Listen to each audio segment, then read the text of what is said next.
With respect to aesthetics and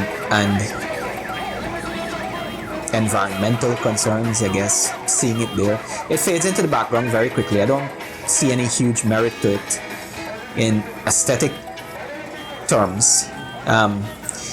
It's documentary, really. And emotionally, it feels like it is imposing a burden on us, having this historical context presented to us all the time and weighing down on us.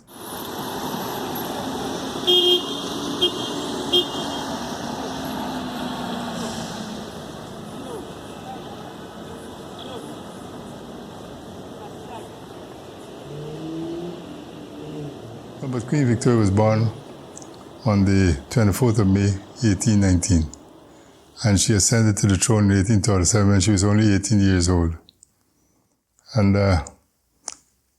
in 1887, to celebrate her 50th anniversary, which is her golden anniversary, because that's the statue that was installed on the 5th of September, 1894, in front of the present law courts.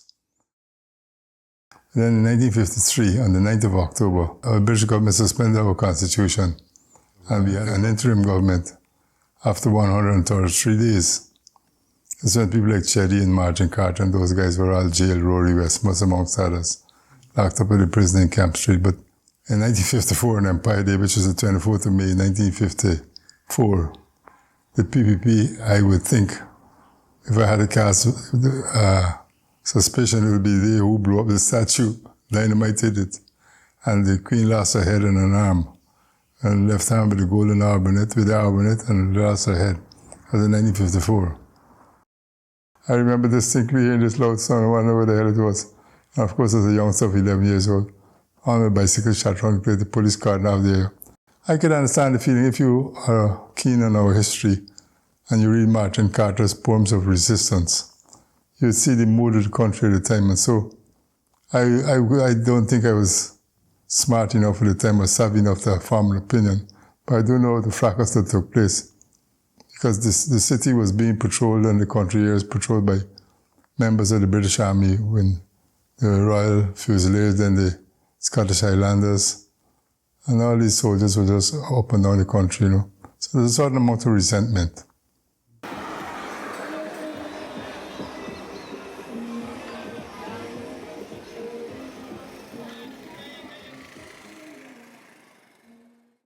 In 1966, we were a very proud nation. We wanted to sever our ties with the British monarch and the Queen and everybody. So when 1970 came, we enjoyed Republican status.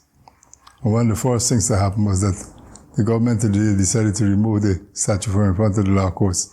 And you see a picture of the guys using some very primitive lifting equipment. I use the word primitive because there's no mechanical lifting, it's all manual, you know, using a sling and a crane and an A-frame.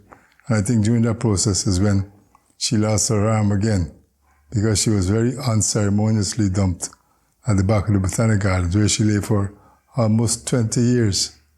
I must have said to the British government, but your day finished our day, we now enjoy our day in the sun. This is a bit of hypocrisy, really, because history is history. When you try to rewrite history, you'll tell a lie. I don't have any strong feelings about the monument itself, but I do understand the position taken by Burnham to remove it, because I sympathize with the sentiment to not have a remnant of colonial times in the center of our city. Well, in 1985, after Burnham died, Mr. Desmond became the president. And we had a change in thinking. Our political culture was being changed at the time. And so he, I would like to think, instructed the mayor of the day, Compton Young, of Wall of Flowers fame.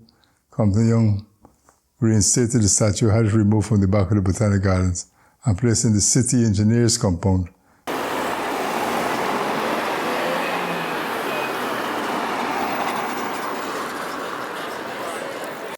So in 1994, the government of the day was a changing government and the PPP was in office. And Dr. Chetty Jagan wanted to remove the city council and have it run by an IMC, an interim management committee. And he chose 19 citizens of war to according to him. Well, he may have made a mistake in my case, but anyway, I was privileged to sit on that committee. And so, in April of that year, 1994, Minister Hari Nokta, he was the Minister of Local Government, he visited the City Council the day and asked what we would like to do to make sure that the city will look spick and span for when Queen Victoria's great-granddaughter, the present Queen Elizabeth II, was going to visit Guyana in April. And so they said, well, okay, we'll do the regular cleanup, but I said to him, I'd like to see her great-great-great-grandmother back where she belongs. So you want to know what I was talking about? I said, well, she belongs in front of the law court, not in front of the city engineer's department. That's why the law court is named Victoria Law Course. He said, how's that about that possible? So if you really want it done, leave it to me. I remember distinctly my friend Tony Chevere, who was also a member of the City Works Committee, saying, but if you want to do it, I'll help you. I said, great.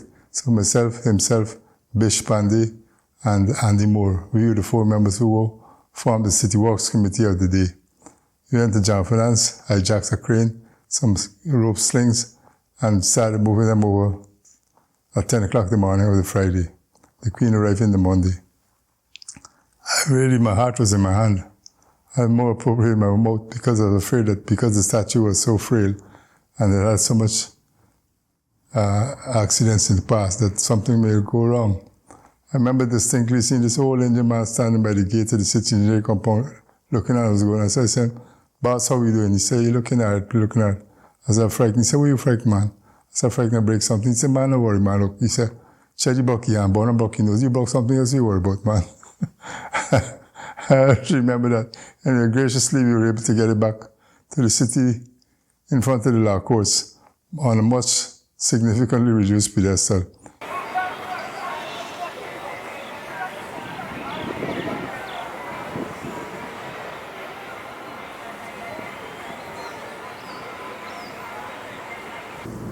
In large measure, it's a sign of the times. The fact that nobody places significance on the statue anymore and that it blends into the background.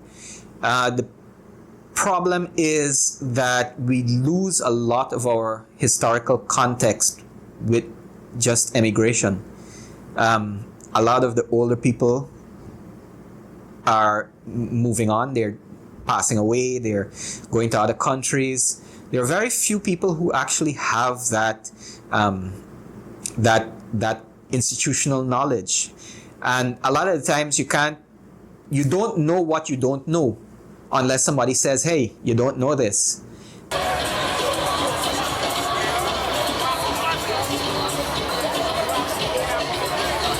As far as I'm aware, there's no real motivation to remove it, and there was a great deal of happiness when it came back there. I remember people being satisfied that it was back there and people being dissatisfied that it was shoved at the back of the botanical gardens. I don't think that it ought to be shoved at the back of the botanical gardens. I think it is an important part of our history and it should be seen by people. But I don't know that having it in the compound of the High Court is the best place for it. I hope that it stays there for the longest time, allow it to be there before it deteriorates on its own steam. I hope it's there for years and years to come because I think we can learn from it. Queen Victoria is one of the most progressive monarchs on the British hierarchy outside of Queen Anne, Queen Elizabeth I. She really introduced the standards that we know today, ethics, morality, everything you could think about. She was the longest serving monarch. I think she did most to put the British Empire on the map. Nothing to be ashamed about.